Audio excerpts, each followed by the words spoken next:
Is this the place? It's hard to be sure. It's been a very long time.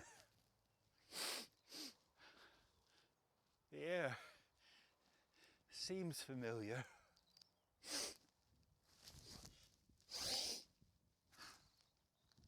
And the rocks, they have a familiar feel. Though even these old hands can tell they've changed. Worn down, edges smoothed off, smaller, but somehow still more themselves, the same shape. And that sound, the sound of a river splitting and reforming. They move, you know, over the years, rivers. Their courses change in unexpected ways, or are changed. But a river has its own sound, its own truth, and that cannot be changed. If they'd left me one of my eyes, I could... This must be the place. It took me so long to get back. It's hard to pay the ferryman when you've no eyes for the pennies.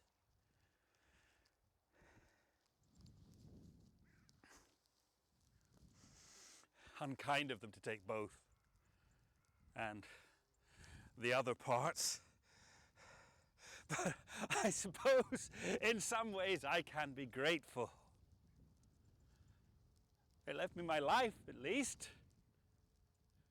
And that means that there are possibilities. Some men would consider the way they left me to be worse than death. He intended me as a warning, you see. The man who called himself king, who was but the latest in the line of usurpers. My father was the Earl of Murray. His grandfather was king. In their place, I'm sure I would have done something different. You see, it's not my way. Betrayal, sneaking, backstabbing.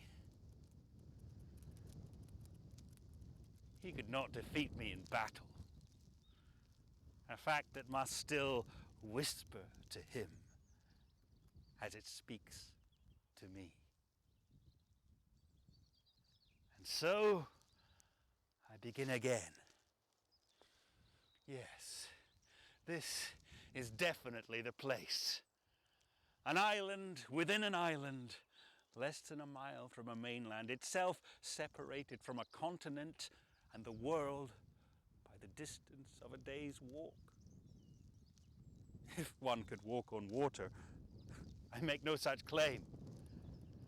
Everywhere else I ever held, I had to fight for. But here, this place, this was given to me. Saints walked here before me. Did you know that? Saints and followers of saints. Through hundreds of years and hundreds of men, all the way back to Columba himself.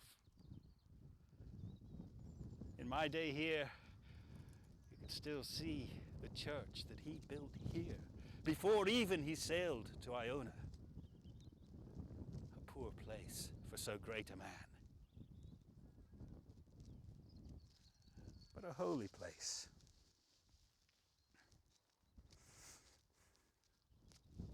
I know what it is to be humble. I am the most humble man you will ever meet. I have given up more than any of you will ever have. Given it up, or had it taken from me. Even my own name I gave up willingly. When I was in England, I was called Wimund.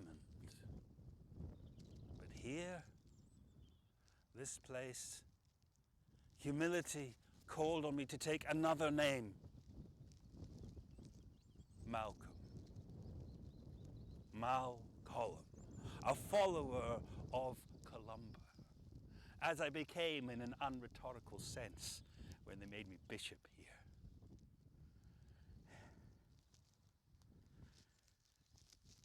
You see, the name Malcolm is a good name, a fitting name, a name at once lowly and kingly. And you may have no doubt that I will bring it more dignity than the witless usurper who stole my grandfather's throne. When I am king, you see, to be humble is not to be craven, not to submit to the will of another man. It is the very great struggle to submit to the will of God.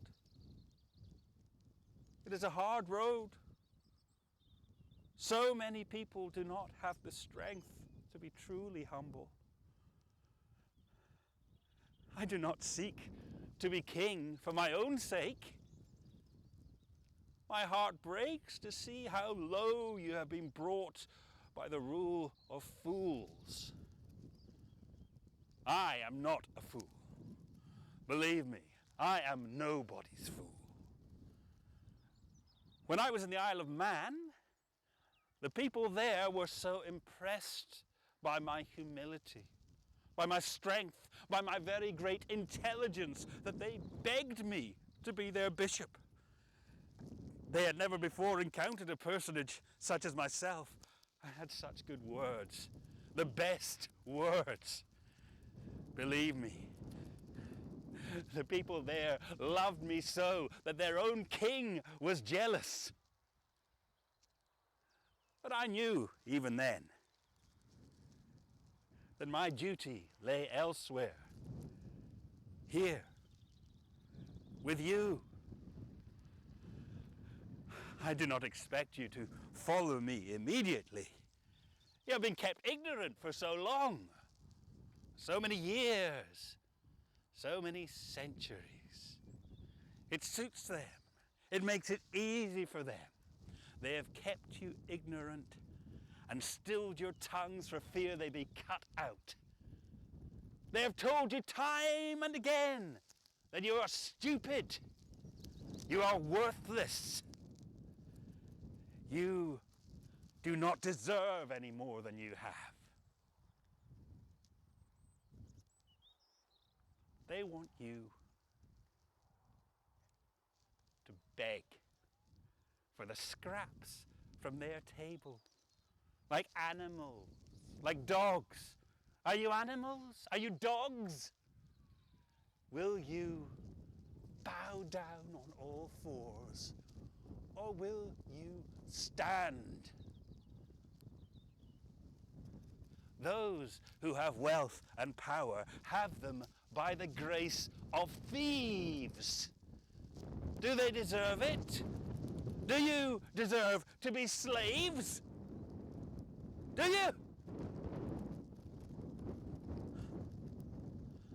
Your answer tells me all I need to know. You know what is right. You know what is wrong. I respect that. Believe me, I respect you. All you need is a leader who will listen to you and stand with you.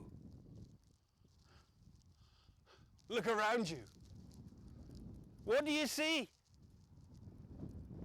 I do not need eyes to see that our land has been overrun with mongrels and criminals. But we are going to take our country back. Believe me, We are going to take our country back. We start here. All I need is your loyalty.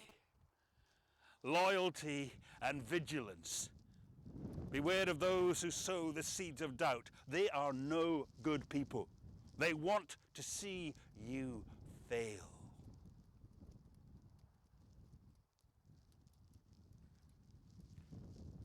I need you to be loyal. I need you to be vigilant. I need you to be my eyes and ears. And together, we will make this country great again. We start here. And believe me, when you make me your king, the world will bend the knee.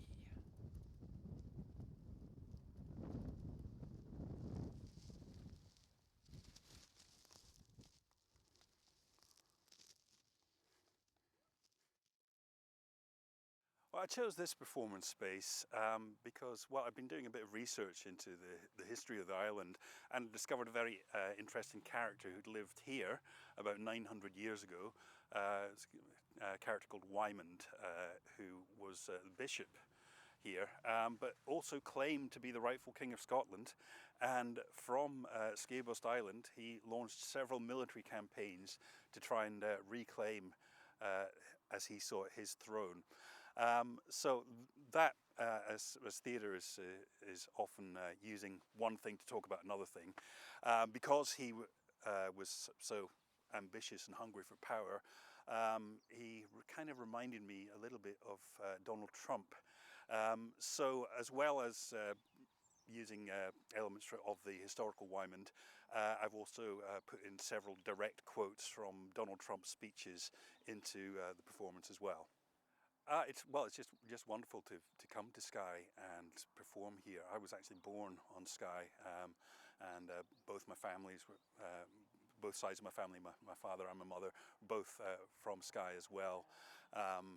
And unfortunately, they're no longer with us. But I'd like to think it's something they'd be proud of as well. Me coming back here to perform on our island.